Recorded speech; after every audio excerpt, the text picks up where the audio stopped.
უშლის თუ არა ხელს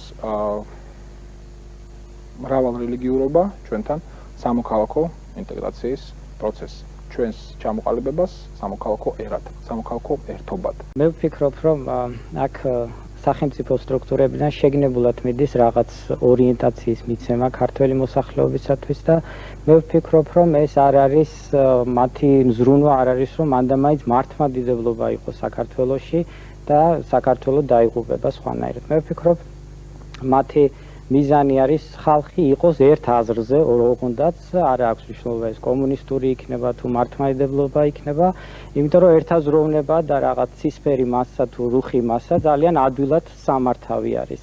ამდენად მე ვფიქრობ, რომ თუნდაც ის ტერმინები, როგორც არის სექტა, ეს ტერმინები პროტესტანტის რო სექტას უძახიან, ეს ცოტა ასე ვთქვათ, ხალხის დამუშავება არის, მოსახლეობის და მეტი არაფერი, რადგან ქმნიან ასე ვთქვათ, მტრის რაღაც სახეს, რომ ვიღაც მტერი უნდა იყოს და ჩვენ ერთაზროვანი უნდა ვიყოთ.